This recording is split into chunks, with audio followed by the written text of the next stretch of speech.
பொதுவா பார்த்தீங்க அப்படின்னா, பக்கவாதம் ஆனவங்களுக்கு நாளடைவில் ஷோல்டர் கம்ப்ளைண்ட் ஆயிடும். இந்த ஷோல்டர் கம்ப்ளைண்ட்னால வலி ஏற்படும். அதே மாரி ஷோல்டர் இறுக்கம் ஏற்படும். ஷோல்டர் ஒரு ஸ்டெப் இறங்கிடும். இந்த ஷோல்டர் இறக்கத்தினால அந்த பேஷண்ட் கைய மேல தூக்க முடியாம ரொம்ப சிரமப்படுவாங்க. அதே மாரி பார்த்தீங்க அப்படின்னா, ஷோல்டர்ல சில பேருக்கு கடுமையான வலி இருக்கும். அதனால அவங்களால எந்த வேலையுமே செய்ய முடியாது. அந்த கைய அசைக்கிறதே அவங்களுக்கு ஒரு பெரிய கஷ்டமா இருக்கும். சரி, இது மட்டும் கிடையாது. இந்த பக்கவாத பேஷண்ட்டுக்கு பார்த்தீங்க அப்படின்னா, முழங்கையில அவங்களால சுப்பினேஷன், புரோனேஷன் பண்ண முடியாது. கைய முன்பின் பெரட்ட முடியாத காரணத்தினால என்ன நடக்கும் அப்படின்னா, அவங்களால இந்த கைய இயக்க முடியாது. ரிஸ்ட் செயல்படாது. சர்க்குலேஷன் ரிஸ்ட்டுக்கு சரியா போகாது. அதே மாரி இது எதனால இந்த சுப்பினேஷன் பண்ண முடியல அப்படின்னா, இந்த டைட்டா இருக்கிறதுனால, அவங்க சுப்பினேஷன், புரோனேஷன் பண்ண முடியாது. இதனால அவங்களால முறையா அந்த எல்போ ஜாயிண்ட்ட மடக்கி நீட்ட முடியாது. அதன் பிறகு பார்த்தீங்க அப்படின்னா, இந்த ரிஸ்ட் ஜாயிண்ட் பக்கவாத பேஷண்ட்டுக்கு ஓவர் டைட்டா இருக்கும். இல்லைன்னா எக்சர்சைஸ் பண்ணும்போது வலிக்கும். சில பேருக்கு வீக்கமும் இருக்கும். இதனால என்ன நடக்கும் அப்படின்னா, அவங்களால ரிஸ்ட் மூவ்மெண்ட் முறையா செய்ய முடியாது. இந்த ரிஸ்ட் மூவ்மெண்ட் முறையா செய்ய முடியாத காரணத்தினால, அவங்களுக்கு இந்த கை ஃபங்க்ஷன் வராது. எந்த ஒரு பொருளையும் அவங்க எடுக்க முடியாது. அதே மாரி ரிஸ்ட் தான் பாதிக்கப்பட்டிருக்கு அப்படின்னா, விரல் அதிகமா பாதிக்கப்படும் இது மாரி இருக்கும்போது.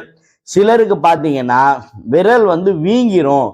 இந்த விரல் வீக்கத்தினால பார்த்தீங்க அப்படின்னா, அவங்களால அந்த விரல ஃபங்க்ஷன் பண்ண முடியாது. மடக்கி நீட்ட முடியாது. கட்டை விரல் அசைவு வராது. இது மாரி இருக்கிறதுனால அவங்களுடைய டெய்லி ஆக்டிவிட்டீஸ செய்யறதுல மிக சிரமப்படுவாங்க. ஒரு சாதாரணமா அவங்களா செய்துக்கக்கூடிய நம்ம டாய்லெட் கிளீனிங் கூட அவங்களால பண்ணிக்க முடியாது. டாய்லெட் போயிட்டு அவங்களா கிளீன் பண்ணிக்க முடியாது. இது மாரி கூட அவங்களுக்கு மிகப்பெரிய பிரச்சனையாகும். ஒருவேளை அவங்களுக்கு பாதிக்கப்பட்டது வலது பக்கமா இருந்தா, தானா சாப்பாடு அள்ளி சாப்பிட முடியாது. எந்த பொருளையும் எடுக்க முடியாது.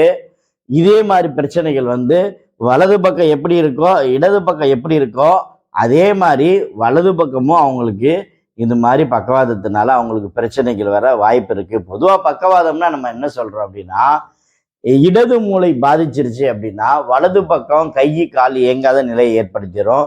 வலது மூளை பாதிச்சுச்சுன்னா, இடது பக்கம் கை, கால் விளங்காத நிலையை ஏற்படுத்திரும். அப்போ இந்த பக்கவாதத்தினால பார்த்தீங்க அப்படின்னா, அவங்க ரொம்ப சிரமப்படுவாங்க.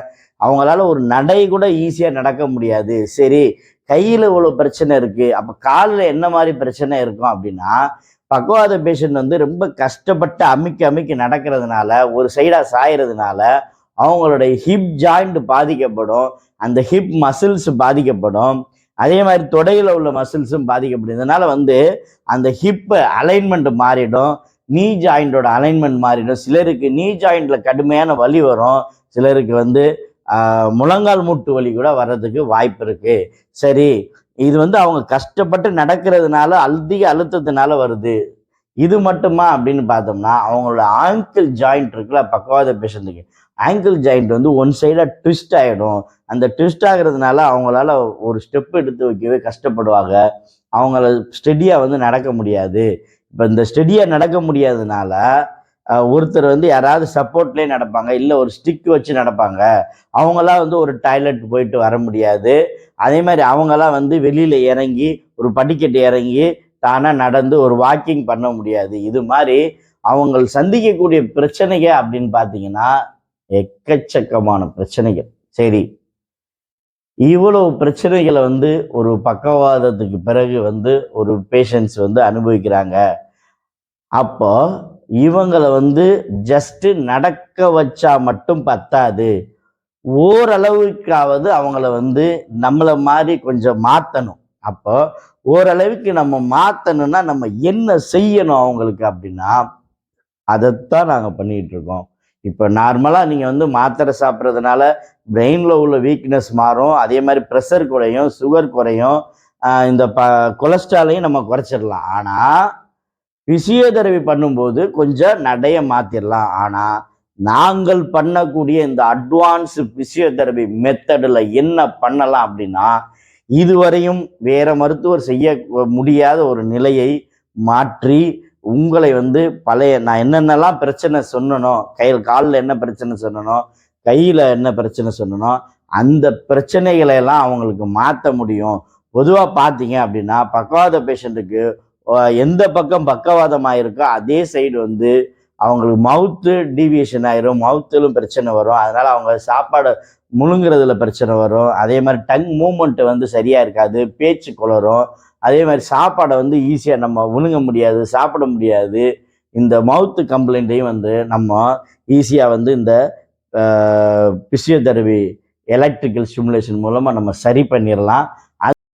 இதுக்கு முன்னாடி நான் சொன்ன மாதிரி கையில் வரக்கூடிய பிரச்சனைகள், காலில் வரக்கூடிய பிரச்சனைகள் எதுவாக இருந்தாலும் நாங்கள் இந்த அட்வான்ஸு ஃபிசியோதெரபி மெத்தடில் வந்து மிக எளிமையாக உங்களுக்கு கஷ்டமே இல்லாமல் இந்த பிரச்சனை என்னென்னவோ இது எல்லாத்தையும் உங்களுக்கு மாற்றி நீங்கள் பழைய நிலையை ஒரு 80 to 85% வந்து நீங்கள் ஒரு நார்மல் பர்சன் மாதிரி கொண்டு வர்றதுக்கு நாங்கள் ஹெல்ப் பண்ணுறோம் இந்த ட்ரீட்மெண்ட் மூலமாக.